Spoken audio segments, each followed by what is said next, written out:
નમસ્કાર દર્શક મિત્રો, કેમ છો? સૌ બધા મજામાં હશો? આજે ફરીથી ફેસબુક લાઈવ થઈ અને આપણી સાથે ધુરંધર યુવા નેતા, આમ આદમી પાર્ટીના પૂર્વ અધ્યક્ષ, અત્યારે રાષ્ટ્રીય નેતા માનનીય ગોપાલભાઈ છે. ગોપાલભાઈ ગાડી ચલાવે છે, હું પણ બેઠો છું. આમ તો ડિસ્ટર્બ ન થાય એવી રીતે આપણે એમની સાથે ચર્ચા કરીશું. ગોપાલભાઈ કેમ છો? મજામાં? મજા છે. તમારી યારે તો મજા જ આવે ને. આજે અમે બંને ભાઈઓ ઘણી બધી ચર્ચાઓ મિત્રો આજે કરતા હતા, અમે રસ્તામાં આવતા હતા ત્યારે. મિત્રો બધા શેર કરજો ફટાફટ, એટલે વધુ વધુ લોકો આપણી સાથે જોડાઈ શકે. સમય મળે છે તો હું તમારી સાથે ચર્ચા કરવા મને બહુ આનંદ આવે છે, અને જેથી કરીને આપણે સૌ વધારેમાં વધારે ચર્ચાઓ કરી શકીએ. એટલે આજે અમે ચર્ચા કરતા હતા રસ્તામાં મિત્રો, એટલે ઘણી બધી ચર્ચાઓ થઈ. આમ આદમી પાર્ટી એની કામોની ચર્ચા, એમ જે રીતે અત્યારે ભાજપ જે ઇલેક્ટ્રોનિક બોન્ડની તમે જે વાત કરતા હશો,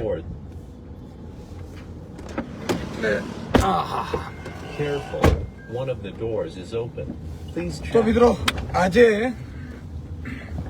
વધારે શેર કરજો, વધુ લોકો આપણી સાથે જોડાઈ શકે. અને અમે આજે ગોપાલભાઈ નમીન બધા ડિસ્કશન કરી રહ્યા હતા, એટલે મને એમ થયું કે લોકોની સાથે પણ આ બધી વાતો શેર થવી જોઈએ કે ખરેખર આપણે રાજનીતિમાં શું કામ આવવું પડ્યું છે. રાજનીતિ છે એમાં આ લોકો કેમ ઘૂસવા નથી દેતા? મારા બેટા ધુરંધરો પોતાની જાતને માનતા હોય છે, એટલે એક તો નવયુવાનો, ઈમાનદાર લોકો, સારા લોકો, સમજદાર, ભણેલા ગણેલા લોકો ને કોઈ જાણે ચાન્સ જ નથી આપતું. એમ કે તમે અહીંયા ન આવો યાર, તમે ત્યાં બરોબર તમારા વ્યવસાયમાં રહ્યો, તમે તમારું કામ કરો, અહીંયા જરૂર નથી. એમાં અમે પબ્લિક માટે, અને પબ્લિકને લૂંટ ખૂબ ચલાવે. તમે જુઓ, એક કામ એવું નહીં હોય ગુજરાતમાં કે જ્યાં ભ્રષ્ટાચાર વગર થતું હોય.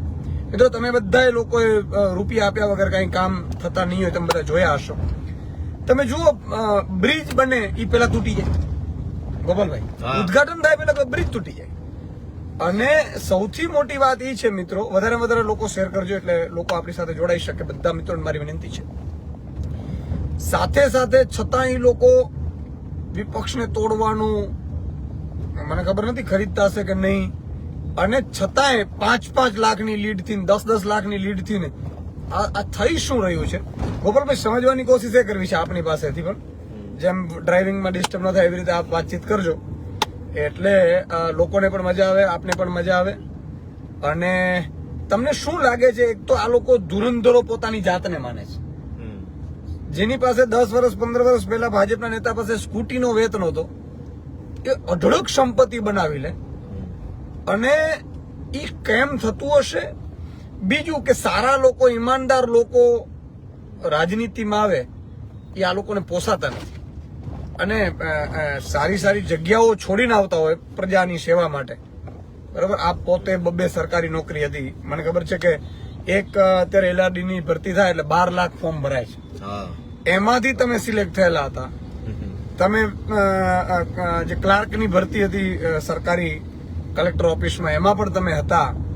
અને પછી તમને બહુ ગુસ્સો ચડ્યો અને તમે આ બધી નોકરીઓ છોડી દીધી. એમ તો શું જોઈને રાજનીતિમાં આવ્યા છો? અને ખરેખર અત્યારે રાજનીતિમાં આવ્યા પછી આ લોકો કેવો વ્યવહાર આપણી જોડે કરે છે? એમ કે ભાઈ આ તો ન ચાલે, આ તો ન ચાલવા જોઈએ, એટલે હું ખજાના એમના ભરી રાખવા ને પોતે લૂંટવા માટે. એમાં ઈશુભાઈ એવું છે કે હું છેલ્લા ઘણા સમયથી પંજાબમાં આમ આદમી પાર્ટીની જે સરકાર બની, તો પંજાબના અકાલી દળના નેતાઓ, અકાલી દળનું ટ્વિટર હેન્ડલ, ત્યાંની કોંગ્રેસ પાર્ટીના ટ્વિટર હેન્ડલ અને કોંગ્રેસ પાર્ટીના નેતાઓ, એને હું ટ્વિટર ઉપર બહુ સતત ફોલોઅપ કરું છું કે એ લોકો શું બોલે છે, શું કરે છે, કેવા મુદ્દા ઉપર વિરોધ કરે છે ત્યારે શું બોલે છે. અને હવે કેમ કે રોજ આપણે જોવા લાગીએ, રોજ આપણે આપણા ડે ટુ ડે લાઈફની અંદર લઈએ એટલે ભાષા સમજાવવા લાગે. તો અને કેમ કે હું હમણાંથી મહારાષ્ટ્રમાં પણ પાર્ટીનું કામ કરું, તો મને મરાઠી ભાષા અને પંજાબી ભાષા સમજાવવામાં એકદમ લગભગ સમજો 80% સમજાઈ જાય છે શું બોલે છે. એમ આપણે બોલી ન શકીએ, લખેલું વાંચી ન શકીએ, સમજી જાય. તો ત્યાંથી મને એવો એક આઈડિયા આવ્યો, અને મહારાષ્ટ્રમાં હું જે રીતે કામ કરું છું ત્યાંથી મને એક આઈડિયા આવ્યો. એ આઈડિયા એવું કહે છે કે જે લોકો અથવા જે પાર્ટીઓ છેલ્લા 20, 30, 40 કે 50 વર્ષથી રાજકારણમાં છે ઈ પાર્ટીઓ અને એમના નેતાઓ એકદમ સ્ટ્રોંગલી, એકદમ મજબૂતીથી પોતાના મનમાં એવું માને છે કે રાજનીતિમાં રહેવાનો, ચૂંટણીઓ લડવાનો, ગમે તેવી રીતે સરકાર બનાવવાનો અને સરકારમાં ટકી રહેવાનો હક એમનો જ છે. પરંપરાગત રીતે એમનો છે અને એમના લોહીમાં આ બધું ગુણ આવી ગયા છે કે એ જ કરી શકશે, બીજા નહીં કરી શકે. આવો એમની અંદર એક મિથ્યાભિમાન કયો, ભ્રમ કયો, અથવા એનો અંગ્રેજીમાં શબ્દ છે સુપિરિયરિટી કોમ્પ્લેક્સ, કે ભાઈ હું જ બીજા કરતા મહાન છું, એવો એમની અંદર એક હીન ભાવના ભરાઈ ગઈ છે કે બીજા લોકોથી નહીં થાય. પંજાબનું ઉદાહરણ એટલે આપ્યું કે પંજાબમાં વર્ષો સુધી અકાલી દળની સરકાર રહી અને અકાલી દળનું મુખ્ય નેતૃત્વ બાદલ પરિવારના હાથમાં રહ્યું. બાદલ અટક ધરાવતા વ્યક્તિઓ જે છે એ જેમાંથી મુખ્યમંત્રી, મંત્રી, સાંસદ સભ્યો બધું બન્યા અને પાર્ટીનો કંટ્રોલ એમના હાથમાં. તો હું કેટલાય સમયથી એમના ભાષણો જયારે સાંભળું છું ને, તો એ મુખ્યમંત્રી ભગવંત માનની ટીકા એમના નીતિગત નિર્ણયો આધારે નથી કરતા કે ભાઈ એમનો આ નિર્ણય સાચો છે કે ખોટો છે, જનતા માટે ફાયદાકારક છે કે નુકસાન, એવા મુદ્દાથી વિરોધ નથી કરતા. એમનો હું 1 વર્ષથી વિરોધ જોઉં છું તો એમ કે છે કે આ ન ચાલે, આને ખબર ન પડે, આ તો બોલીવુડની અંદર કોમેડિયન હતો, આને ક્યાં રાજનીતિની ખબર પડે છે, આવા લોકોથી સરકાર ન ચાલે, એવો વિરોધ કરે છે.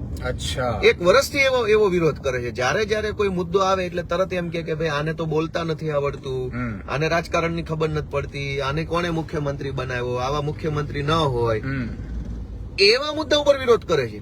ગુજરાતમાં પણ ભાજપ વાળા જુઓ તો મારો કે તમારો વિરોધ એવી રીતે જ કરે છે. મુદ્દા આધારિત બોલતા નથી કે ભાઈ આપણે સ્કૂલના મુદ્દાની ચર્ચા કરીએ છીએ તો ભાજપે સ્કૂલ ઉપર ચર્ચા કરવી જોઈએ. એના બદલે એમ શું કહે છે કે ભાઈ ઈસુદાન તો મીડિયાથી આવેલા છે, એને રાજકારણ હારે શું લેવા દેવા છે. આ શબ્દો જે છે એ શબ્દોની પાછળની જે માનસિકતા છે ને એ બહુ ક્રૂર માનસિકતા છે. એ માનસિકતા એવું બતાવે છે ઈશુભાઈ કે રાજકારણ કરવાનો ઠેકો ચાહે જનતાનું ભલું ભલે ન થતું હોય છતાંય ઠેકો ભાજપ વાળા પાસે કે અમુક ચોક્કસ પરિવારો પાસે કે અમુક જે વર્ષોથી રાજકારણમાં છે એમની જ પાસે ઠેકો છે, એવો એમને અહંકાર છે. અથવા મેં કીધું એમ સુપિરિયરિટી કોમ્પ્લેક્સ કે ભાઈ તમે તો નાના વર્ગમાંથી આવનારા છો, ગામડેથી આવનારા છો, ગરીબો છો, મજૂરો છો, તમારે થોડું રાજકારણ કરાય, એવો એમની અંદર એક અહંકાર છે. અને એટલે અરવિંદ કેજરીવાલને આ લોકો પસંદ નથી કરતા, ભગવંત માનને પસંદ નથી કરતા, નિશુદાન ગઢવીને પસંદ નથી કરતા, ચૈતર વસાવાને પસંદ નથી કરતા. એને પસંદ નહીં કરવાનું કારણ એટલું જ કે આ લોકો કેવી રીતે રાજકારણમાં આવી ગયા, આ લોકો સફળ કેવી રીતે થઈ ગયા, આ લોકો ચૂંટણી લડતા કેવી રીતે શીખી ગયા અને ચૂંટણી લડ્યા તો જીતી કેવી રીતે ગયા, એ વસ્તુની ચીડ ચડે છે ભાજપ વાળાને. એમને આપણા મુદ્દા સાથે આજે લેવા દેવા નથી કે ભાઈ આપણે કયો મુદ્દો લઈને નીકળ્યા છીએ, આપણા મુદ્દાની અંદર ખરેખર જનતાને ફાયદો થાય એવી કોઈ વાત છે કે નહીં, એમાં એમને કોઈ રસ નથી. અચ્છા, તો વચ્ચે એક ગોપાલભાઈ તમને અટકાવીને વચ્ચે મને પેટા સવાલ થયો. તમે જે વાત કરી કે શિક્ષણનો મુદ્દો હોય, આ લોકો જો શિક્ષણથી ભાગે છે, બધી સ્કૂલો, હમણાં પેલા ભાઈ કોઈ ભાજપના નેતા બોલતા હતા તો પેલા એ કહ્યું કે ભાઈ અમને શિક્ષણ બનાવી આપો, પાટીલની સભા બરાબર છે, હા, કે સ્કૂલ બનાવી આપો, સરપંચને કાઢી મૂકવામાં આવે, કોઈ નહીં લઈ જાય, બરાબર છે.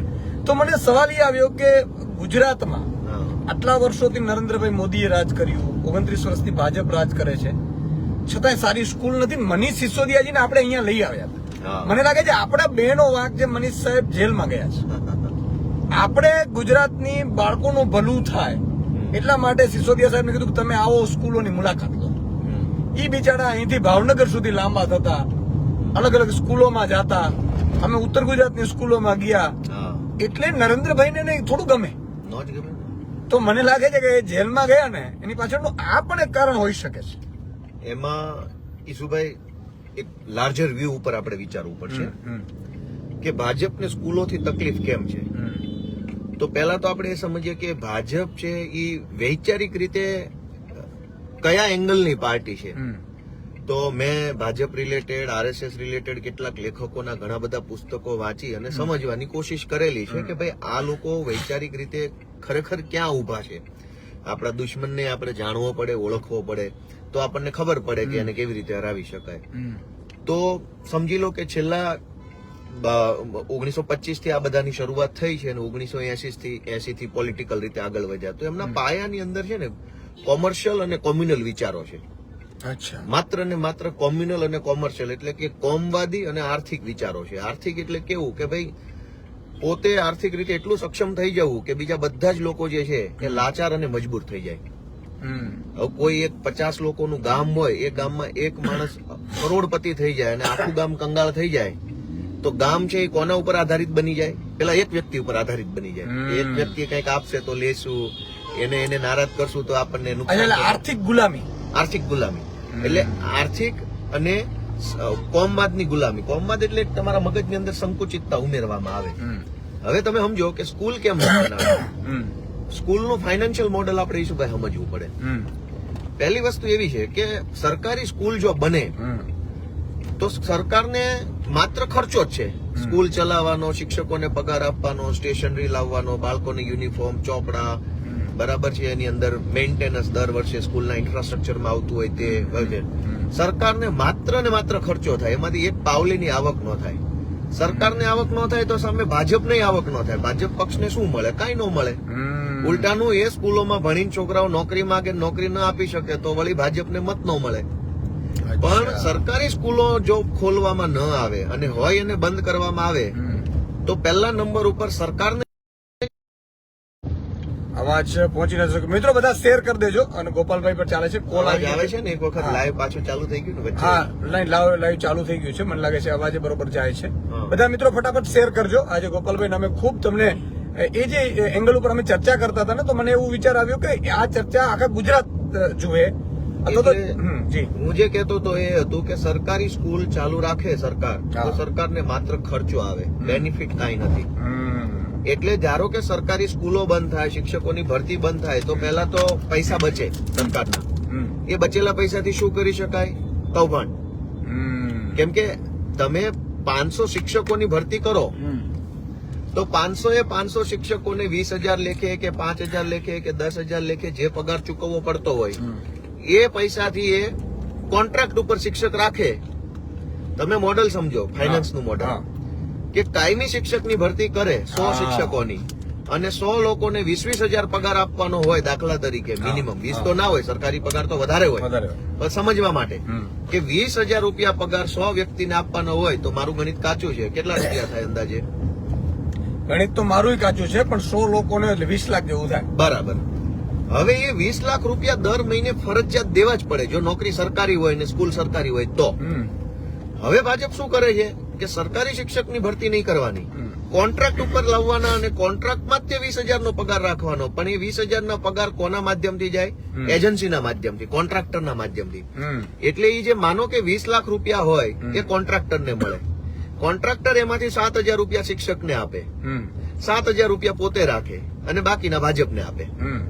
એટલે જે 20,000 રૂપિયા સરકારની તિજોરીમાંથી નીકળી અને શિક્ષકના ખિસ્સામાં જવા જોઈતા હતા એ 20,000 રૂપિયા સરકારની તિજોરીમાંથી નીકળે પણ 7 કોન્ટ્રાક્ટર પાસે જાય, બાકીના ભાજપ પાસે જાય ને 7 શિક્ષકને મળે.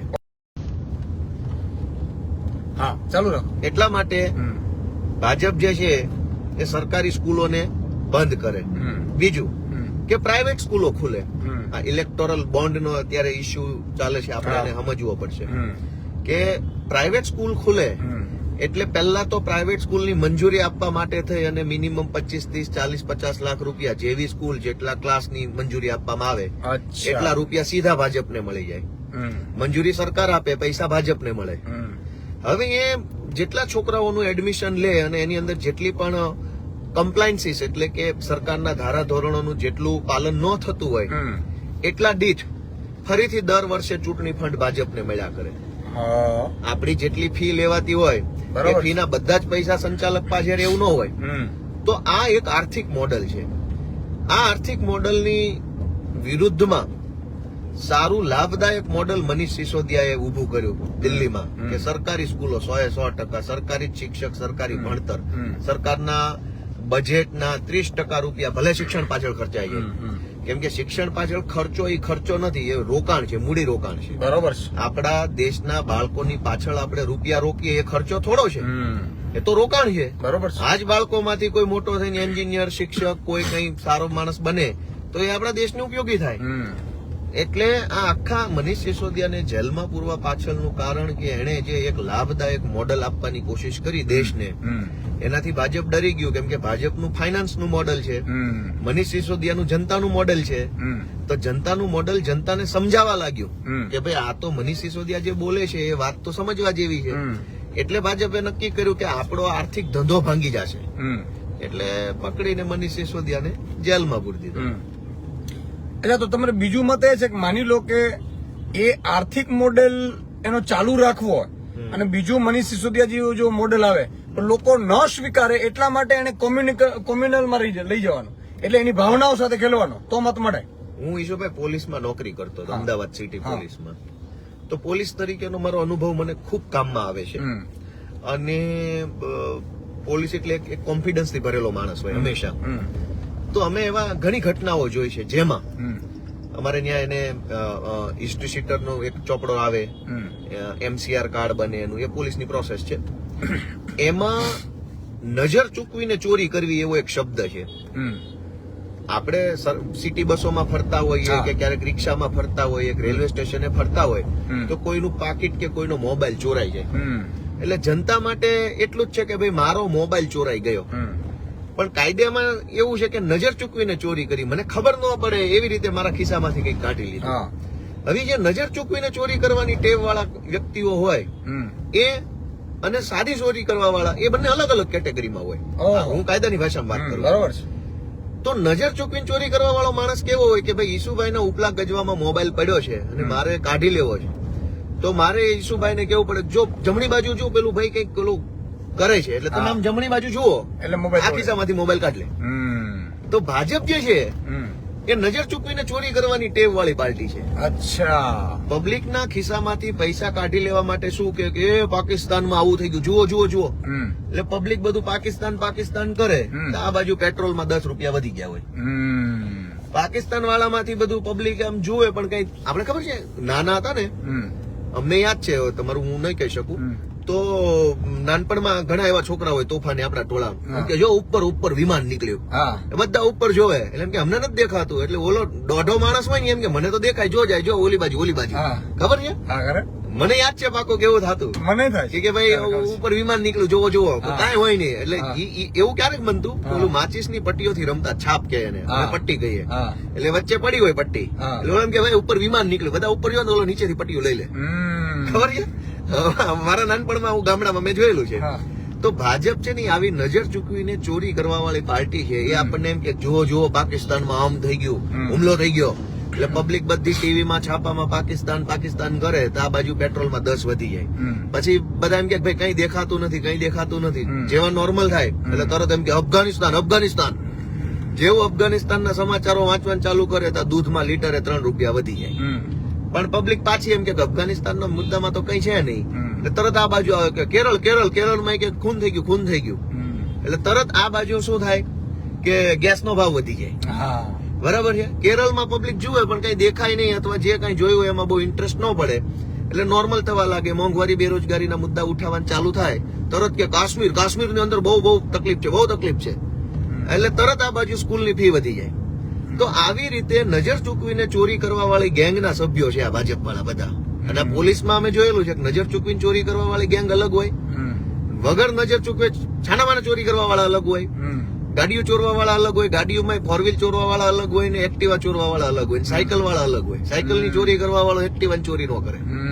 આ તો એટલે તમે કીધું ને કે ભાજપ આ કોમવાદ ને હિન્દુ મુસલમાન ને કાશ્મીર ને કેરળ ને એટલા માટે કે આપણા ખિસ્સા ઉપર જે તરાપ મારે છે એ આપણને ખબર ન પડવી જોઈએ. બિલકુલ. મિત્રો વધારે શેર કરજો. બહુ બધા લોકો, સેંકડો લોકો જોઈ રહ્યા છે, હજારો લોકો. મારી વિનંતી છે કે બધા શેર કરજો. ઇન્ટરેસ્ટિંગ ચર્ચા છે ને મારે સમજવાની કોશિશ એ પણ કરવી છે. ગોપાલભાઈ, તમારી પાસે એક વાત એ સમજવી છે, માની લો કે આજે મને કોઈ એમ કે હું સભામાં જાઉં ને એવું કે ભાઈ 400 રૂપિયા ગેસનો સિલિન્ડર આ લોકોએ કરી નાખ્યો છે, 400 રૂપિયા. બહેનો બધી બેઠી છે, 400 પોસાય તો કે ના પોસાય, બહેનો ના પાડે છે. તો કે તમે જયારે મતદાન કરવા જાઓ ત્યારે ગેસના સિલિન્ડરને પગે પડીને જાજો. નાલાયકોએ વધારી દીધા છે. બહેનો બધી એમ કે વાત સાચી છે યાર, ગેસના સિલિન્ડરનું કીધું છે, 400 રૂપિયા પોસાતો નથી, આ તો 150 હોવું જોઈએ. પછી એ જ ભાઈ આવે છે અને ગેસના સિલિન્ડરના 1100 કરી નાખે છે.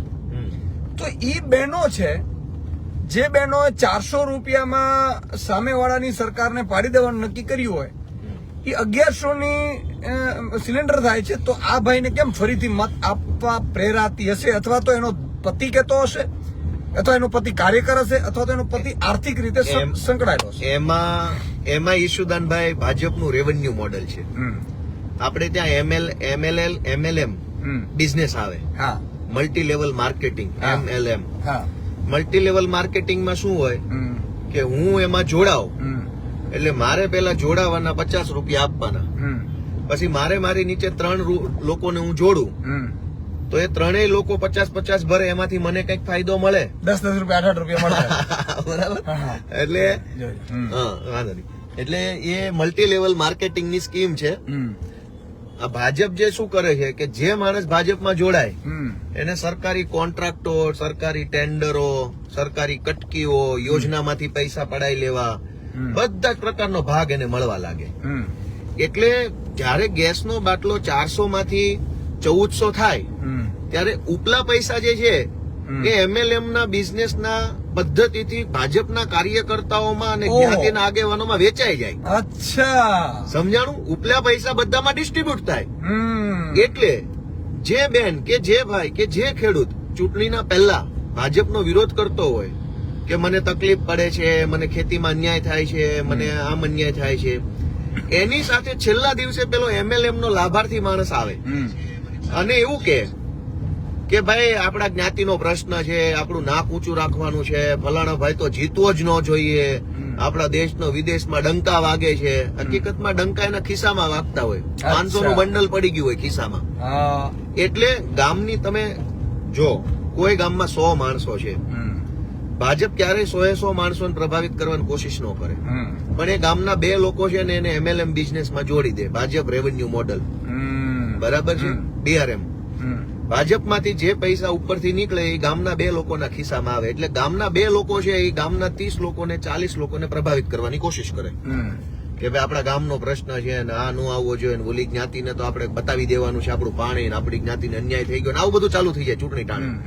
ગેસનો બાટલો ચર્ચામાંથી નીકળી જાય, સ્કૂલની ફી ચર્ચામાંથી નીકળી જાય, બરાબર. પાકિસ્તાન આવી જાય, પણ પાકિસ્તાન મોદી દિલ્હીમાં બેઠા મોદી કે અમિત શાહ પાકિસ્તાન કરે કઈ એ બધું જ આપણા ગામમાં નો ડાયરેક્ટ આવે, કેમ કે બધા ટીવી જોવા વાળા હોય, બધા વોટ્સએપ વાળા હોય, તો આપણા ગામના માણસના મનમાં ઘુસાડવાની કોશિશ કોણ કરે? ઓલો MLM નો લાભાર્થી. અચ્છા, જ્ઞાતિનો આગેવાન અથવા સમાજનો ઠેકેદાર, બરોબર. એ આવીને ભાષણો કરે. એટલે ગામ તો બચારું શું હોય કે એમ કે હા ભાઈ તમે કહો છો તો હશે વાતમાં કઈક વજન. અને બીજું કે નાના મોટા પ્રસંગો હોય, કઈક નાની મોટી જરૂર પડી હોય તો સ્વાભાવિક છે કે એમનો સંપર્ક કર્યો હોય. એટલે ઓલા લોકો ચૂંટણી ટાણે સંભળાવે, ખબર છે ને તમને આમ તકલીફ પડી ત્યારે અમારી પાસે આવ્યા હતા. ભાઈ એ તો તમે આગેવાન બનાવ્યા છે, તમારી પાસે આવીએ. એટલે આ આખું ભાજપ માટે કામ કરવા વાળા લોકોનું એક આર્થિક મોડલ છે. દેશ પ્રેમના નારા લગાવવાના, ખિસ્સા ભરતા રહેવાના, નજર ચૂકવી ચોરી કરતી રહેવાની, આ આખી એની એક સિસ્ટમ બની ગઈ છે. એક તમે એ જે વાત સાચી કરી કે દેશ પ્રેમના નારા લગાડવાના, અહીંયા પાકિસ્તાન વિરોધી નારા આપણે કોઈ સહન ન કરી શકીએ. ઉભા રહ્યો. દેશ પ્રેમના, હું તમને સમજવા માટે દાખલો છે ને કે ભાજપ દેશ પ્રેમના નારા લગાવે છે, દેશ વિરોધી કામ કરે છે. એને સરળ ભાષામાં સમજીએ ઈશુભાઈ, કે જ્ઞાતિનો જે આગેવાન હોય ને, સમાજનો ઠેકેદાર બની ફરતો હોય, એ હંમેશા સ્ટેજ ઉપર ચડે ને માઇક હાથમાં આપણા સમાજને એક થવાની જરૂર છે, આપણો સમાજ પાછળ રહી ગયો છે, આપણા સમાજને ખૂબ અન્યાય થયો છે, આપણા સમાજને આટલી ટિકિટ મળવી જ જોઈએ, આવી બધી વાતો કરનારો વ્યક્તિ ક્યારેય તમે જોયું છે કે સમાજનો હિતેચ્છુ હોય છે? બિલકુલ નથી. તો દેશના સંદર્ભમાં એવું જ થાય છે, જે દેશની સૌથી વધુ વાત કરે એ સૌથી મોટો દેશનો દુશ્મન હોય છે. અચ્છા. અને જ્ઞાતિના નામે સૌથી વધુ જે ભાષણ કરે એ જ જ્ઞાતિને સૌથી વધુ નુકસાન કરનાર હોય છે. કેવી રીતે? કે મોટા ભાગે જ્ઞાતિના ઠેકેદારો બનીને ફરતા લોકો છે એ ક્યારેય જ્ઞાતિમાં ભણતરનું પ્રમાણ કેટલું છે, શિક્ષણનું પ્રમાણ વધે એના માટે શું કરવું જોઈએ એની ઉપર ક્યારેય નહીં આવે.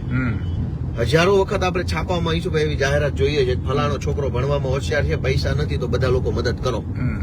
ખબર છે? છાપામાં આવે. પછી ઘણી વખત એવું આવે છે કે ફલાણા છોકરાને કઈક 1 કરોડના ઇન્જેક્શનની જરૂર છે અને એની પાસે પૈસા નથી તો બધા લોકો આમાં મદદ કરો.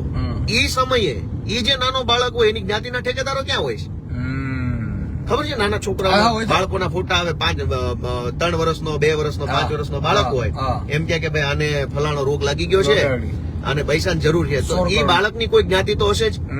એ જ્ઞાતિના ઠેકેદારો હશે તો એ વખતે ક્યાં જાય ઠેકેદારો? તો ત્યારે આપણને ખબર પડે છે કે માયકમાંથી ઉભા ઠેકેદારી કરવી અને સમાજને જરૂર પડે ત્યારે ઉભું રહેવું એ બંને અલગ વસ્તુ છે. એટલે જે ઠેકેદારી લઈને ફરે છે દેશની કે જ્ઞાતિની, એ જરૂર પડે ત્યારે ક્યાંય દેખાતા નથી અને એ જ લોકો ભાજપનો પ્રચાર કરે છે, ઠેકેદારો. અચ્છા, એક બીજી વાત છે કે માન લો મેં ઘણી જગ્યાએ જોયું છે કે માન લો ગોપાલભાઈ જાય કે ઈશુદાનભાઈ જાય, કારણ કે આપણે તો ઈમાનદાર હોઈએ, બીજું કે આર્થિક રીતે કઈ આપણે કઈ બૂચ તો મારી ન હોય, આપણે કોઈ સત્તામાં આવ્યા નથી ક્યારેય, અને કોઈ ધારાસભ્ય સાંસદો હોય એટલે એ સમૂહ લગ્નમાં રૂપિયા લખાવતા ગ્રાન્ટ. એ લોકો મંદિરોમાં ગ્રાન્ટના રૂપિયા લખાવે, વાડીઓમાં રૂપિયા લખાવે ગ્રાન્ટના. હવે ધારાસભ્યને સાંસદને તો 25-25 કરોડની ગ્રાન્ટ મળે છે એક સાંસદને. બીજા આર્થિક લાભો પણ, કારણ કે ભાજપના સાંસદો એટલે સ્વાભાવિક હોય. એ 26 સાંસદો છે ગુજરાતનો અવાજ સંસદમાં કોઈ ઉઠાવ્યું હોય તમને 10 વર્ષમાં એવું એક દાખલો યાદ છે? નહીં હોય. છતાંય ઈ જયારે જાય ત્યારે એમ કે ભાઈ મેં તો 10 લાખ રૂપિયા વાડીમાં આપ્યા હતા, જોજો મતદાનનો. તો આ મોડેલને કઈ રીતે તમે જુઓ છો? જો ઈશુભાઈ, સૌથી પહેલા તો આપણે એક પાયાની વાત સમજવી પડશે. વાડીમાં રૂપિયા લખાવ્યા, સમૂહ લગ્નમાં લખાવ્યા, સંસદમાં પ્રશ્ન ઉઠાવ્યો ન ઉઠાવ્યો, એ તો બધું બહુ સ્વાભાવિક વાતો છે.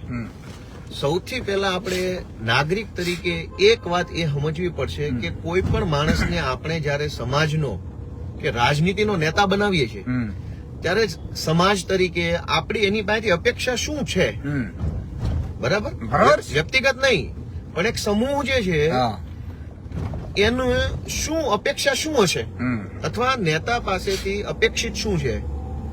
તો મહત્વની બે જ બાબતો છે કે જે ખરેખર નેતા પાસેથી અપેક્ષિત છે. આપણે મતલબ સમાજ જે છે એ ભટકી ગયો છે. મતલબ કે ભાઈ આપણને ખબર જ નથી કે આપણે નેતા પાસેથી જોઈએ છે શું. આ બહુ મોટો પ્રશ્ન. નેતા હું કામ બનાવો છે એ જ આપણી વ્યાખ્યા જ હજુ નક્કી નથી થઈ. એટલે આપણને તો શું, નેતા આપણે ત્યાં બેસણામાં આવે તો સારું લાગે, લગ્નમાં આવે તો મજા આવે. ભેંસ મરી ગઈ હોય ને બરાબર ચાલી જાય. ભાઈ અમારે તો કૂતરા વી તો ગલુડા રમાડવા આવે છે, પણ ચૂંટણી હોય તો આવે. ચૂંટણી વગર તો કોરોનામાં કરોડો લોકો મરી જાય તો કોઈ દેખાતું નથી, પણ ચૂંટણી હોય અને શેરીમાં કોઈ કૂતરું વિયાય તો તરત કે ભાઈ ગલુડા મસ્ત છે, લ્યો રમાડા જેવા છે, અને આવે નેતા. ભાજપ વાળાનો તો ધંધો છે. પણ મૂળ પ્રશ્ન ઈશુભાઈ એ છે નેતા પાસેથી અપેક્ષિત શું છે? તો મને એમ લાગે છે, મારું નોલેજ એટલું કે છે, નેતા પાસેથી મુખ્યત્વે બે જ વસ્તુ અપેક્ષિત છે. કોઈ પણ માણસને સમાજ જયારે નેતા બનાવે ત્યારે એની પાસેથી આપણે બે જ વસ્તુની અપેક્ષા રાખવી જોઈએ, અને જ્યાં સુધી એ અપેક્ષાની દિશામાં નેતા કામ સતત કર્યા કરે ત્યાં સુધી એ નેતા હોવો જોઈએ. બંધ થઈ જાય તો આપણે એને નેતા તરીકે ભૂલી જવો જોઈએ. પહેલી વાત કે નેતા આપણને નવી વૈચારિક દિશા આપવાનું કામ કરવું જોઈએ. આજે ગોપાલભાઈ કે ઈશુભાઈ નેતા બનશે તો એ તો સમાજમાં ઓલરેડી જે વિચારો, જે વ્યવસ્થાઓ, જે પ્રથાઓ છે એના આધાર ઉપર બનશે. પણ બની ગયા પછી તમે શું કરશો? કોઈ નવો રસ્તો જો સમાજને નહીં બતાવી શકો, વૈચારિક રીતે નવી દિશા નહીં બતાવી શકો, તો તમારો હોવાનો કે નહીં હોવાનો ફાયદો શું? આપણે ભવિષ્યમાં કઈ બનશું તો હાલમાં જે વ્યવસ્થા છે, જે પ્રથા છે, જે માન્યતા છે, જે સમાજ છે એના આધાર ઉપર બનશું. બરાબર છે. બની ગયા પછી એમાં આપણે શું નવું કરી શકીએ, શું સારું કરી શકીએ? તો આજ કોઈ પણ માણસ સાંસદ સભ્ય બની જાય છે 5 વર્ષ વેડફી નાખે છે, એના પોતાના વ્યક્તિગત જીવનમાં કોઈ બદલાવ નથી આવતો. સમાજના જીવનમાં તો છોડી દો, 5 વર્ષ સાંસદ સભ્ય રહ્યો હોય ને એના વ્યક્તિગત જીવનમાં, એના પોતાના વિચારોમાં 0.5% ફરક નથી આવતો. તો એનો મતલબ એમ કે નેતા આપણને કોઈ નવી વૈચારિક દિશામાં લઈ જઈ શકતો નથી, દુનિયાના વૈચારિક પ્રવાહો સાથે જોડવાની કોશિશ કરી શકતો નથી હાલનો નેતા, અથવા દુનિયાની અંદર સાંપ્રત રીતે જે કંઈ ઘટી રહ્યું છે રાજકીય, સામાજિક, ધાર્મિક કે આર્થિક લેવલ ઉપર એનાથી આપણને અવગત નથી કરાવતો. એટલે નેતા જે છે એ આપણને કોઈ નવા પ્રવાહ સાથે જોડી શકતો નથી. બીજું કે આપણને સક્ષમ બનાવવો જોઈએ, અક્ષમ નહીં. નેતા છે એની બીજી ફરજ એ છે કે જે સમૂહનું એ નેતૃત્વ કરે છે. ધારો કે હું 100 જણાનો નેતા હોઉં તો મારે 100 જણાને મારી જેવા સક્ષમ બનાવવા જોઈએ, લાચાર નહીં. આજનો નેતા શું કરે છે? લાચાર બનાવે છે. એટલે તમને કંઈ પણ તકલીફ પડે, કંઈ પણ જરૂર હોય તો મારા વગર થાય નહીં એવા લાચાર હું તમને બનાવી દઉં છું. નિર્ભર રહેવાનું. નિર્ભર બનાવે છે. નેતા એટલે કે કબીલાનો સરદાર. જૂના જમાનામાં કબીલા હતા. કબીલાનો એક સરદાર હોય. એ સરદાર કબીલાનું પ્રોટેક્શન કરતો કે ભાઈ કાંઈ પણ તકલીફ હોય તો સરદારને મળો એમ. આજ લોકશાહી આવી ગઈ છે. આજ કોઈ કબીલો નથી, આજ કોઈ સરદાર નથી, પણ નેતા સમૂહનો નેતા છે. તો નેતાનું કામ એ છે કે જે વર્ગનું, જે સમાજનું માણસ નેતૃત્વ કરી રહ્યો છે એને બૌદ્ધિક રીતે સક્ષમ બનાવે. જો આખો સમૂહ સક્ષમ બની જાય તો સમૂહ હારે અન્યાય થાય કોઈ દિવસ? ન થાય. બહુ સાચી વાત છે ભાઈ. હું 100 જણાનો નેતા હોય ને 100 જણાને મારા જેવા પાવરફુલ બનાવી દઉં તો 100 ની હારે અન્યાય થાય કે ન થાય? થાય કે ન થાય? ન થાય. તો ન થાય. ન થાય ને. સક્ષમ બની જાય ન થાય. ન થાય. તો હું એ જ કહેવા માંગુ છું કે નેતાનું બીજી જવાબદારી છે કે સમૂહને મજબૂત બનાવવો. એના બદલે નેતા શું કરે છે? સમૂહને લાચાર બનાવે છે, માયકાંગો બનાવે છે, ડરાવે છે. નીડર બનાવવાનો. હું બેઠો છું, જાઓ, કાંઈ નહીં થાય. એને બદલે જોજો આમ થઈ જાય, જોજો તેમ થઈ જાય, એમ કઈ ડરાવે છે. તો સમૂહ લગ્નમાં ફાળો લખાયો કે વાડીમાં લખાયો એ તો બધી બહુ સહજ ને સ્વાભાવિક વાત છે ઈશુભાઈ. નેતાનું મૂળ કામ મેં કીધું એમ સમૂહને સક્ષમ બનાવવો બૌદ્ધિક રીતે અને નવા વૈચારિક પ્રવાહો સાથે સતત જોડવાની કોશિશ કરવી. આ બે કામ છે જે નથી થતા. અચ્છા, એક ગોપાલભાઈ, આ બધા ચર્ચા છે, બધા લોકો મને પણ પૂછે છે અને એક પાર્ટીના પ્રદેશ અધ્યક્ષ તરીકે તો હું ના કહી શકું કેટલીક કોમેન્ટો, પણ તમે કેટલીક વસ્તુ આમ બતાવી શકો ને કહી શકો તો એક વાત અહીંથી. ના ના, વાંધો નહીં. તો મારે એ છે કે માન લો કે ખેડૂતોને ભાવ ન મળ્યા. 2014માં મેનિફેસ્ટોમાં, ભાજપના મેનિફેસ્ટોમાં છે કે સ્વામિનાથન કમિશન જે કીધું છે કે C2 પ્લસ 50% નફો, આ ફોર્મ્યુલાથી ભાવ ખેડૂતને મળવા જોઈએ. 2019માં પણ એ જ કે છે. 2024માં ભાજપ હવે એ નથી કહેતું. અને એના માટે ખેડૂતો 700 બલિદાન આપ્યા, આંદોલન થયું, ખીલા ઠોકાણા, ખેડૂતોને ખાલિસ્તાની કીધા, ખેડૂતોને નાલાયકો કીધા, ઘણું બધું કીધું. ફૂલ ગાળો દીધું ભાજપ. અને એમાં છતાંય પછી ભાવ નથી મળતું. ગેસના સિલિન્ડર તમે જુઓ, નરેન્દ્રભાઈ એવું કીધું કે ભાઈ રૂપિયો ગળવો ન જોઈએ. હું પણ મુખ્યમંત્રી તરીકે અહીંયા જોયું છે ત્યારે એને ભાષણ છે, બરાબર. એ સરકારની નાકામયાબી છે. અત્યારે $84 રૂપિયો પહોંચી ગયો. એમણે જેટલું કીધું એ બધું ફેલ ગયું. તોય આ ભાજપમાં જોડાતા હશે. એ કોણ હશે? એ આ બધાથી પ્રોત્સાહિત થઈને જોડાતા હશે? નહીં, MLM મોડલ વાળા. અચ્છા. સીધી ને સરળ વાત છે ને. બરાબર. તો પ્રજાએ શું કરવું જોઈએ? માની લો કે આ જોડાણા, ઘણા લોકો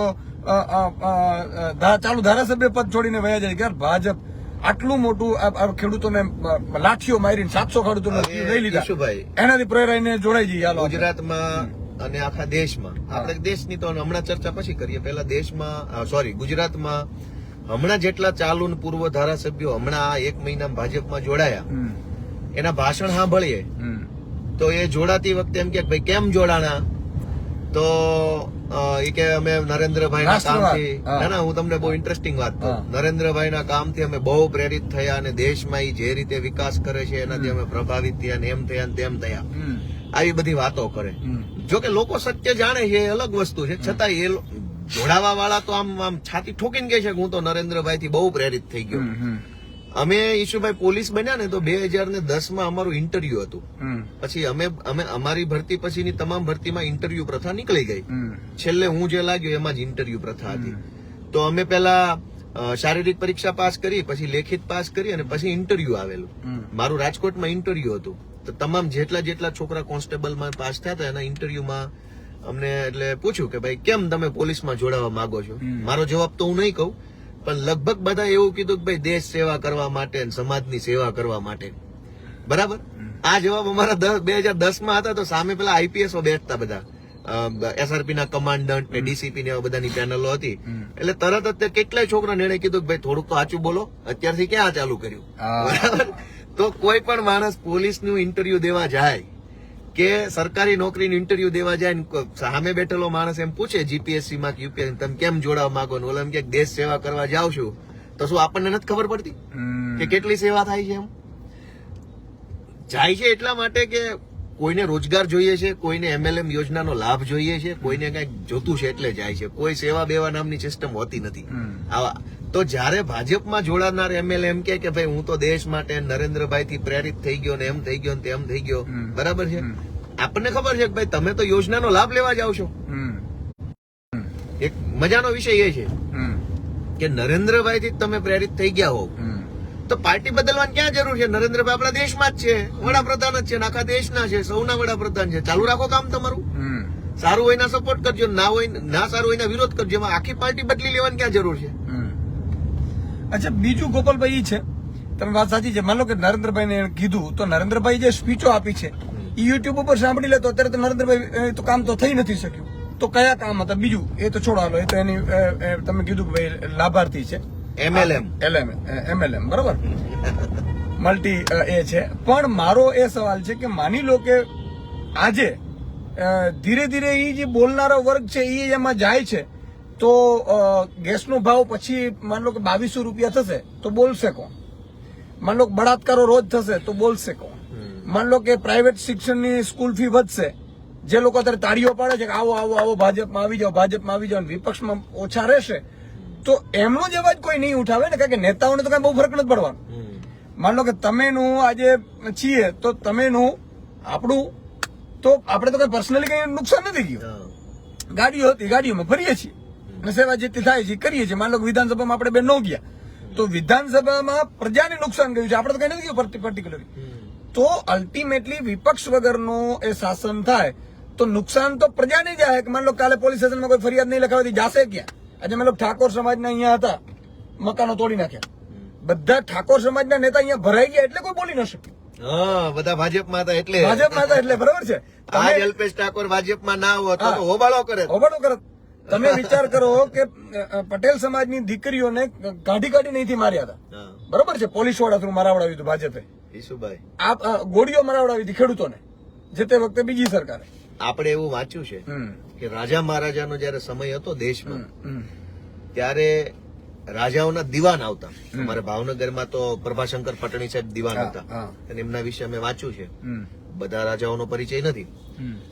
તો રાજા તો શું છે ભાઈ, રાજા એટલે રાજા, એમાં પછી એને કઈ લાગુ ન પડતું. આજકાલ તો દેશમાં એ વ્યવસ્થા નથી, બધાને કાયદો લાગુ પડે છે. ભાજપ વાળા ન માને એ અલગ વાત છે, પણ લાગુ તો પડે છે. રાજાને તો એવું કઈ હતું જ નહીં, રાજા એટલે રાજા. એવા જમાનામાં રાજાના તે કાન પકડવા વાળા, બે વસ્તુનો ઠપકો આપવા વાળા દિવાનો રહેતા એમના દરબારમાં. અને રાજાનો કઈ નિર્ણયમાં 19-20 હોય ને તો દિવાન તરત કહેતા કે બાપુ આ નહીં હાલે. આજ તો ભાજપ તો એનાથી ઉપર જવાની કોશિશ કરે છે. કોઈ હોવું જ ન જોઈએ કઈ કહેવા વાળું. ભાઈ રાજાશાહીમાં દિવાન હતા તો કમસે કમ લોકશાહીમાં તો વિપક્ષ હોવો જ જોઈએ. એના બદલે ભાજપ શું સતત કહે છે, વિપક્ષ મુક્ત ગુજરાત ને વિપક્ષ મુક્ત ભારત, આમ આદમી પાર્ટી તોડી નાખું, કોંગ્રેસ તોડી નાખું, આવી બધી ભાજપ વાત કરે છે. જો રાજાશાહીમાં દિવાનોની વ્યવસ્થા હોય તો લોકશાહીમાં વિપક્ષ તો હોવો જ જોઈએ. અને વિપક્ષ ન હોય તો લોકશાહી છે નહીં, તો તાનાશાહી થઈ જાય. જેની સામે કોઈ ન હોય એને લોકશાહી થોડી કહેવાય. તો અલ્ટિમેટલી પ્રજાએ આમાં તાળીઓ ન પાડવી જોઈએ. પ્રજાએ આ ગાભા મારું ને ખબર છે વાયરલ થયું શું હતું આ મેં કઈ જોયું એટલે બહુ મને પણ એમ થયું. પેલું ગાભા મારું ને બિચારાનો આમ હાડપિંજર જેવો પોસ્ટર હતો ને, અને એનો ન્યૂઝમાં આવ્યું હતું, ચર્ચા ખૂબ થઈ. ઈશુભાઈ એમાં એવું છે કે પેલી ભમરી હોય ને, ભમરી ભણવામાં આવતું એટલે ખેતરોમાંથી એક ઈયળને પકડી આવે, પછી ઈયળને ભમરી પોતાના દરની અંદર પૂરી દે અને રોજ થોડા ડંખ મારે. અને એટલા ડંખ મારે કે અમુક સમય મર્યાદા પછી એ ઈયળમાંથી ભમરી બની જાય. એમ ભાજપ શું કરે છે કે આખા ગુજરાતમાંથી જે કાંઈ લોકો હોય એ લાવી અને ભાજપના જે પેલું ડબ્બામાં પૂરી દે છે. પછી રોજ થોડા ડંખ મારે એટલે એક સમયે માણસ ગાભા મારું ટાઈપનો બની જાય. પછી એને કઈ ફરક જ ન પડે. એની પાસે ગાભા મરાવડાવો કે ગાડીઓના ટાયર ધોવડાવડાવો, એની અંદર કોઈ માન સન્માન, આત્મસન્માન એવું કઈ એની અંદર વધે જ નહીં. એ ગાભા મારું થઈ જાય એક નંબરનો. માણસમાં આત્મસન્માન હોય ને ઈશુભાઈ, તો એક વખત વિચારે કે ભાઈ નહીં, આ કામ તો હું નહીં કરું. કામ નાનું છે કે મોટું છે એવું નથી કેતો, પણ દરેક માણસ છે એ પોતાની નક્કી કરતો હોય, એની કેપેસિટી નક્કી કરતો હોય કે ભાઈ નહીં, ગામનો સરપંચ હોય એને તમે એમ કહો કે ભાઈ જા તું ચા લઈ આવે બધા માટે, તો એ નહીં લઈ આવે. કામ નાનું મોટું નથી, પણ એક વ્યવસ્થા છે કે માણસનું એક આત્મસન્માન હોય. તો ગાભા મારું અને ડંખ મારીને આજે એમની સાથે અન્યાય થાય છે તો એ નથી બોલી શકતા. એમને 40 વર્ષથી ગાભા મરાવે છે ભાજપ, અને કોંગ્રેસમાંથી આવેલા અર્જુનભાઈ હમણાં રાજ્યસભામાં પહોંચી જશે, અમરીશ ડેરને વિધાનસભાની ટિકિટ મળી જશે, કુંવરજીભાઈ બાવળિયા કોંગ્રેસમાંથી આવી અને મંત્રી બની ગયા, જવાહર ચાવડા મંત્રી બની ગયા. તો ગાભા મારું ને એવું અંદરથી અહેસાસ જ નથી થતો કે આ કંઈ ખોટું છે. જનતા સાથે છોડી દો ઈશુભાઈ, જનતા સાથે ખોટું થાય અને ભાજપ વાળા અવાજ ઉઠાવશે એવી આપણી આશા નથી. એમની પોતાની સાથે થાય છે તો એ નથી બોલી શકતા. એટલી હદે એમનું સન્માન, આત્મસન્માન કે સમજણ ખાડે ગઈ છે. આવા લોકો જો સરકાર ચલાવતા હોય કે જે પોતાના માટે ન બોલી શકે, તો એ લોકો જનતાનું શું ભલું કરશે? તો ગોપાલભાઈ, એમાં એક વાત એ પણ આવે છે, માની લો કે મોટા નેતાઓ તો ચલો ઈડી સીબીઆઈ થી ડરે, કાર્યકર્તાઓ છે નથી ડરે. કાર્યકર્તાઓ તો કહી દે ને કે ભાઈ મારે નથી કરવું ભાઈ તમારી જોડે આવી રીતે. ડરનો પ્રશ્ન જ નથી શું? અચ્છા, માનસિકતા જ ગાભા મારું થઈ ગઈ હોય તો એમાં ડરવાની ક્યાં વાત આવે? અચ્છા, એટલે ભમરી પેલે ડંખ ડંખ મારીને એને ગાભા મારું બનાવી દીધો છે. પહેલા જ દિવસથી જે બકરો ડબ્બામાં લીધો એને ગાભા મારું, ગાભા મારું, ગાભા મારું, ગાભા મારું, એવા ડંખ 2 વર્ષ મારે એટલે એને ખબર પડી જાય હું તો ગાભા મારું છું. સમજાણું? બરોબર છે. આ તો કેવું, એટલે બકરાના ટોળામાં સિંહ ભળી જાય ને કેમ ગર્જના ભૂલી જાય. હા હા, પછી એવું કઈ નથી કે સિંહ બકરાથી ડરે છે, પણ ભૂલી ગયો. ભૂલી ગયો. એટલે વાત પૂરી. એટલે એમ અહીંયા જે કઈ પણ લોકો ભાજપના ઢોર ડબ્બામાં પુરાઈ જાય છે, હા, એને ગાભા મારું નો ડંખ માર્યા કરે. અમિત શાહ અને અહીંયા ભાજપના CR પાટીલ ને બધા રોજ એમ કે તમે ગાભા મારું છો, ગાભા મારું છો. એટલે 6 મહિને 8 મહિને ઓલા માણસની અંદરથી સાયકોલોજી ડેવલપ થાય કે ભાઈ હું તો ગાભા મારું છું, મારે કઈ બોલાય નહીં, મારે તો ગાભા જ મારવાના. હા હા હા. અને પછી તો એ ગાભા મારવાની અંદર પોતે વધારે મગજ દોડે. સારો ગાભો કેમ મારું, વ્યવસ્થિત ચકાચક કેમ કરું, આમ આમ આમ મોઢું દેખાય એવો પાયા કેમ ચમકાવું, પછી એમાં એ મગજ દોડાવે. બોલો. છેલ્લા એકાદ બે સવાલ લઈ લઈએ કે ભાઈ ઇલેક્ટ્રો બોન્ડ નું ઘણા બધા કોમેન્ટો કરે છે. જબરજસ્ત ખેલ છે ઈશુભાઈ. આખી દુનિયાની અંદર સરકારો છે, આખી દુનિયાની અંદર મહાનમાં મહાન કૌભાંડ, આંકડામાં ભલે ઓછું હોય પણ બુદ્ધિથી સૌથી મોટું કૌભાંડ આ લોકો ઇલેક્ટોરલ બોન્ડના નામે કર્યું છે. પણ કુદરત ન્યાય કરશે, આપણે તો નાના માણસો છીએ. પણ અમિત શાહે કાલે ઇન્ડિયા ટીવીના કોન્ક્લેવમાં ભયંકર હળાહળ જૂઠ બોલી નાખ્યું. આટલું તો હળાહળ ઓલું જ્યારે નહીં હોય જે શંકર ભગવાને ગળામાં રાખ્યું હતું. સમુદ્ર મંથન વખતે ઝેર નીકળ્યું ને પછી કીધું કે આને ક્યાં નાખશું, એટલે મહાદેવે કીધું કે ભાઈ હવે દુનિયામાં જશે તો દુનિયાનો નાશ થશે, એને કામ કરો હું ગળામાં રાખું, નીચે નહીં ઉપર નહીં. એ ઝેર કરતા વધુ હળાહળ જૂઠ અમિત શાહ કાલે બોલ્યા. એને શું કીધું કે આ ઇલેક્ટોરલ બોન્ડ જે છે એ તો રાજનીતિની અંદર જે ફંડ આપવામાં આવે છે પાર્ટીને, એમાંથી ભ્રષ્ટાચાર ઓછો કરવા માટે ઇલેક્ટોરલ બોન્ડની વ્યવસ્થા લાવવામાં આવી. હવે તમે સમજો કે ઇલેક્ટોરલ બોન્ડ નહોતા ત્યારે શું વ્યવસ્થા હતી એ પેલા સમજીએ. કે ઇલેક્ટોરલ બોન્ડ નહોતા ત્યારે કોઈ પણ રાજકીય પાર્ટીને દાન આપવું હોય તો કેશની અંદર માત્ર 20 રૂપિયા રોકડા આપી શકાતા હતા. ઓકે, બરાબર. 20 થી ઉપર તમે રોકડા આપી શકો નહીં. બરાબર છે. એટલે કોઈ પણ કરપ્શન ક્યારે થાય? જ્યારે રૂપિયા કેશમાં ટ્રાન્ઝેક્શન થાય તો એને કરપ્શન કહેવાય. વ્હાઇટમાં ટ્રાન્ઝેક્શન થાય ચેક થી કે ડિમાન્ડ ડ્રાફ્ટ થી કે ડિજિટલ પેમેન્ટ થી, તો એ થોડું કરપ્શન છે. પણ આ લોકો એવું કહે છે કે ભાઈ અમે પોલિટિકલ ફંડિંગ ની અંદર કરપ્શન રોકવા માટે ઇલેક્ટોરલ બોન્ડ લાવ્યા. પહેલા નિયમ એવો હતો કે કોઈ પણ કંપની, પ્રાઇવેટ કંપની જે છે ઈ જો ખાડે ગઈ હોય, નુકસાનમાં ખોટમાં ગઈ હોય તો એ પોલિટિકલ પાર્ટીને ફંડ નહીં આપી શકે, એ નિયમ હતો. બીજું કે કોઈ પણ કંપની ગમે એટલો નફો કરે પણ નફાના માત્ર આટલા ટકા જ, 7%. હા, 7.7. બરાબર.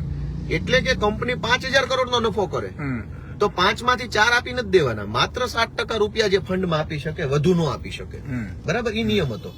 ઇલેક્ટોરલ બોન્ડ આવ્યા પછી એક તો જે 20 રૂપિયા કેશ વાળી મર્યાદા હતી એના બદલે તમે ઇલેક્ટોરલ બોન્ડ ખરીદીને અનલિમિટેડ રૂપિયા તમે પાર્ટીને આપી શકો. બીજું કે આ ઇલેક્ટોરલ બોન્ડની ડિટેલ જે બહાર સામે આવી એમાં જે કંપનીઓ ખોટમાં જાય છે, 4-4, 5-5 વર્ષથી ખોટમાં જાય છે, એવો સરકારમાં ઓડિટિંગ રિપોર્ટ સબમિટ કરાવે છે. 300 કરોડમાં ખોટમાં ગઈ હોય એ કંપની 500 કરોડનું ફંડ આપ્યું ભાજપને. એનું શું કારણ હશે? હું કહું ને તમને કે જે કંપનીએ એવું બતાવ્યું કે ભાઈ અમારે 300 કરોડનું નુકસાન ગયું છે, જેમ કે એરટેલ તો નુકસાનમાં ચાલે છે એવું બતાવે છે દર વર્ષે સરકારને. હવે એને પાછું 400-500 કરોડનું ફંડ આપી દીધું. તો પહેલા ઇલેક્ટોરલ બોન્ડ પહેલા કોંગ્રેસ વખતે કાયદો એવો હતો કે નુકસાનમાં ગયેલી કંપની ફંડ નહીં આપી શકે. ભાજપે એને ખોલી નાખ્યું કે નુકસાન બુકસાન છોડો, ફંડ આપો. પહેલી વાત એટલે કરપ્શન થઈ ગયું. કે કેવી રીતે કરપ્શન કે મારી કંપની હું સતત નુકસાનમાં બતાવું, બીજી બાજુ ભાજપને ફંડ આપું એટલે નુકસાનમાં બતાવું તો મારે અમુક ટેક્સ માફ થઈ જાય, અમુક સરકારને દેવાના પૈસા માફ થઈ જાય, અમુક લોનો લીધી હોય એની ઉપર માફી આવે અને એમાંથી અડધા પૈસા મારા અને અડધા ભાજપના અને કંપની નુકસાનમાં બતાવતા રહેવાની. એ કરપ્શન થઈ ગયું એક પ્રકારનું. સમજ્યા તમે વાત? બિલકુલ. મારી કંપની નુકસાનમાં બતાવી અને હું લોન માફ કરાવી લઉં, ટેક્સ માફ કરાવી લઉં, જીએસટી માફ કરાવી લઉં, કેમ કે નુકસાનમાં છું ટેક્સ ભરવું ન પડે અને ટેક્સ ભરવાનો અને પછી પાછળથી બોન્ડ આપી દેવાનો ભાજપને. આ કરપ્શન થઈ ગયું. અમિત શાહે કાલે સફેદ જૂઠ બોલ્યા, હળહળ જૂઠ બોલ્યા. બીજું કે કંપનીનો જેટલો નફો હોય એના તમે કીધું એમ મને ટકા પાક્કો યાદ નથી પણ એ ખબર છે કે અમુક ટકા જ આપી શકાતા દાનમાં, બધું નહીં. આજે ઇલેક્ટોરલ બોન્ડનું લિસ્ટ બહાર પડ્યું, એમાં જે કંપનીની શેર મૂડી 5 કરોડ હોય એને 50 કરોડ દાન કર્યા છે. ભાઈ આખી કંપની જ 5 કરોડની મૂડીથી ઉભી થઈ હોય, બોલો એ 50 કરોડનું દાન કેમ આપશે? કઈ રીતે? જે કંપની 100 કરોડની મૂડીથી ઉભી થઈ હોય, મતલબ આખી કંપનીની વેલ્યુ 100 કરોડ છે, એમાં માણસો, મશીનરી, એની પેટન્ટ, એની કોપીરાઇટ્સ, એનું બધું ટોટલ મારો તો 100 કરોડ થતું હોય, એવી કંપનીએ દાન આપ્યું 400 કરોડ.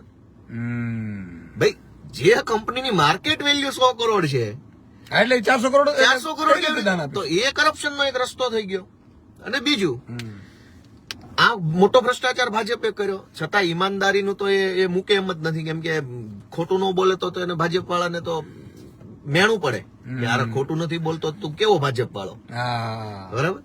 એટલે ભાજપમાં રહેવું હોય તો ભાજપ में रहना होगा, झूठ हरदम बोलना होगा.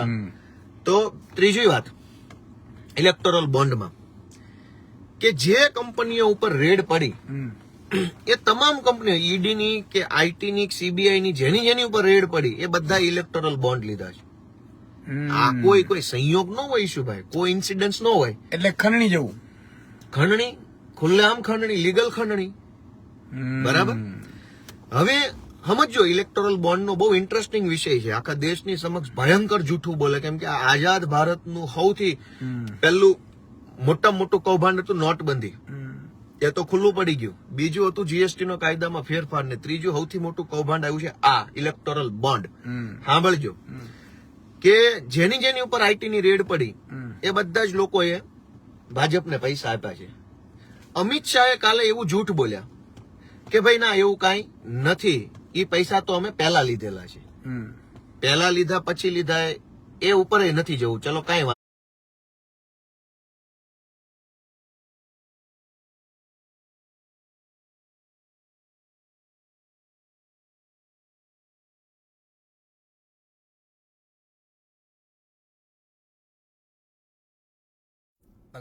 આવી ગયું. ભાઈ અવાજ સંભળાય છે? અવાજ સંભળાય છે? કઈ કોમેન્ટ કરો તો આગળ બોલવાની ખબર પડે. ઇલેક્ટોરલ બોન્ડમાં મિત્રો અવાજ આવે છે? એક મિનિટ મને લાગે છે આવે છે. તો બીજી વસ્તુ કે ઇલેક્ટોરલ બોન્ડ જે છે આપણે એ દલીલમાં નથી પડવું કે બોન્ડ છે એ રેડ ની પહેલા લીધો કે રેડ ની પછી લીધો, કાંઈ વાંધો નહીં. એક વખત માની લઈએ ભાજપ વાળા સાચા હશે અને રેડ પડ્યા નહીં, પહેલા બોન્ડ લીધો હશે, પણ તો ભાજપ વાળા ખાલી એવો હિસાબ તો આપે કે જેની ઉપર રેડ પડી હતી એનું આજનું સ્ટેટસ શું છે. બહુ સત્યવાદી હોવ ને ગાડામાંથી નીચે પડી ગયા હોય હરિચંદ્ર મહારાજના અને એટલું બધું સાચું બોલો છો કે દુનિયામાં કોઈ સાચો માણસ જ નથી વધ્યો ભાજપ વાળા સિવાય, તો પૈસા પહેલા લીધા પછી લીધા છોડો, જેના ઉપર તમારી એજન્સીએ રેડ પાડી એ લોકોનું આજનું સ્ટેટસ શું છે, જેલમાં છે, છૂટી ગયા છે, એમના એકાઉન્ટ સીઝ કર્યા છે, એમની ઓફિસો સીલ કરેલી છે, ખુલ્લી છે, બતાવો. રેડ પાડી હશે તો તમે કઈક આધાર પુરાવા સાથે પાડી હશે, આધાર પુરાવા વગર પાડી તો ખંડણી થઈ ગઈ. તો અમિત શાહે સુફિયાની વાતો ચાલુ કરી કે ના પહેલા છે પછી. તમે આજનું સ્ટેટસ આપો કે જે 30 કંપનીઓ ટોપ 30 કંપનીઓ દાન આપવા વાળી છે એ બધા ઉપર રેડ પડેલી છે. આજનું એમનું કાર્યવાહી શું, જેલમાં છે, પેન્ડિંગ કેસ છે, તપાસ ચાલુ છે, ચાર્જશીટ થયું છે, કેસ ફાઇલે થઈ ગયો છે, શું છે? તો કે કઈ નથી, બધા છૂટી ગયા છે. એનો મતલબ એમ કે તમે ખંડણી વસૂલ કરી છે અને કાયદેસરની ખંડણી વસૂલ કરી. આ ત્રીજી વાત થઈ. ચોથી વાત, ત્રણેય વાતનું રિપીટેશન કરી દો. એક કે નુકસાનમાં ગયેલી કંપની દાન ન કરી શકે એ કાયદો હટાવી દીધો, ગમે તેટલી ખોટ બતાવો પણ ભાજપને દાન કરતા રહો. બીજું કે નફામાંથી અમુક ટકા જ તમે દાન કરી શકો, બધું ન કરી શકો. આમ છતાંય 100 કરોડની કેપિટલ વાળી કંપનીએ 400 કરોડનું દાન કર્યું હોય એવા આની અંદર દાખલાઓ છે. ત્રીજી વસ્તુ કે તમે જેની ઉપર ઈડી સીબીઆઈ આઈટી ની કાર્યવાહી થઈ છે એની જ પાસેથી પૈસા લીધેલા છે. ત્રીજી વસ્તુ ને હવે ચોથી મહત્વની વસ્તુ કે એવું કેમ થયું કે જે કંપનીએ 14 તારીખે ઇલેક્ટોરલ બોન્ડ લીધા એને 16 તારીખે સરકારી ટેન્ડર મળ્યું? એવું કેમ થયું? જેને 16 તારીખે સરકારી બોન્ડ લીધા એને 18 તારીખે ટેન્ડર મળ્યું.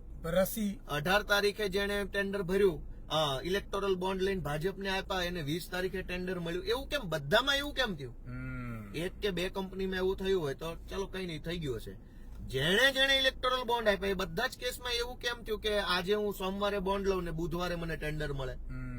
તો કરોડો રૂપિયાના ટેન્ડરો લઈ અને ભાજપને એમાંથી કટકી આપવાનું કામ આ ઇલેક્ટોરલ બોન્ડના માધ્યમથી થયું છે. એટલે તમે જુઓ કે છેલ્લા થોડાક વર્ષોમાં બેફામ રૂપિયા ભાજપ વાપરે છે. બેફામ ચારો તરફ કાર્યાલયો, ભવ્ય કાર્યક્રમો, ગાડીઓ, એનો ખેસય તે ટોપ ક્વોલિટીનો ખેસ પહેરે છે. બરાબર છે. અને ભરચક પૈસા ક્યાંથી આવ્યા? ભાજપ વાળા એવું કહેતા હતા કે કોંગ્રેસે બહુ ભ્રષ્ટાચાર કર્યો, પણ કોંગ્રેસના કાર્યક્રમમાં આટલું બધું તો આપણે તામઝામ સુવિધા જોઈ નથી ક્યારેય. 75 વર્ષમાં આટલા રૂપિયા કોંગ્રેસે તો ભેગા નહીં કર્યા. કોંગ્રેસનો કાર્યક્રમ જયારે એની સરકાર હતી ત્યારે થતો હતો, એમાં તો એટલો તામઝામ હતો નહીં. મેં તો નથી જોયો મારી ઉંમરમાં. તો ભાજપ પાસે આ બધા જ રૂપિયા 2 નંબરના રસ્તે આવ્યા છે.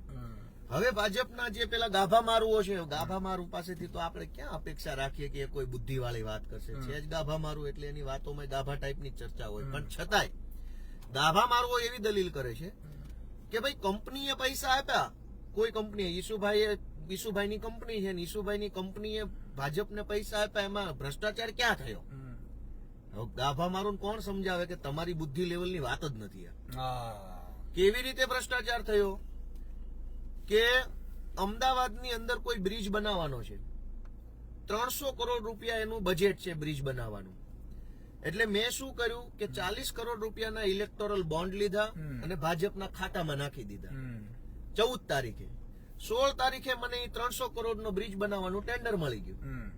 તો હું શું કરીશ? પેલા ઓલા 40 કરોડ રૂપિયા પેલા 30 કરોડ 300 માંથી કાપી લઈશ. નહીં કાપું? તો એ 300 કરોડના બ્રિજનું જે બજેટ છે એ પૈસા કોના હતા? પ્રજાના હતા. તો ભાજપને પ્રજાના પૈસામાંથી 30 કરોડનો કટકી ગઈ કે ન ગઈ? તો જેને રોડ બનાવવાના, બ્રિજ બનાવવાના, મેટ્રો ટ્રેન, બુલેટ ટ્રેન બનાવવાના કે હાઈવે બનાવવાના કોન્ટ્રાક્ટ મળ્યા, એ બધાએ બોન્ડ આપ્યા છે ભાજપને. બોન્ડના બદલામાં એને ટેન્ડર મળ્યું છે. તો ટેન્ડર તો જનતાના પૈસાનું છે. તો જનતાના પૈસામાંથી ભાજપને 30 કરોડની કટકી ગઈ. આ ચોથો મુદ્દો કે પાંચમો મુદ્દો. અને સૌથી મહત્વની શું ભાઈ, હવે ભાજપ વાળા તો સત્યવાદી હરિચંદ્ર ને ત્યાં આંટી મારી જાય એટલા બધા પોતાની જાતને સાચા સાબિત કરવાની કોશિશ કરે. એ એમ કહે છે કે ભાઈ રાજકીય ફંડિંગ જે થાય છે, અમિત શાહ નું આવું કેવું છે. અમિત શાહ શું છે? જૂઠો કા સરદાર. એટલે એ ટીવીમાં આવો કોઈ ઇસ્યુ બને ને એટલે એમાં તમે એક સાયકોલોજી જુઓ. દેશમાં કોઈ પણ ઇસ્યુ બને એટલે ભાજપના બધા કાર્યકર્તાઓને પબ્લિક પૂછવા લાગે. સ્થાનિક કક્ષાએ ગામડે ચોરે ચૌટે બેઠા હોય અથવા આપણા ગ્રુપ સર્કલમાં ભાજપિયા ગાભામાં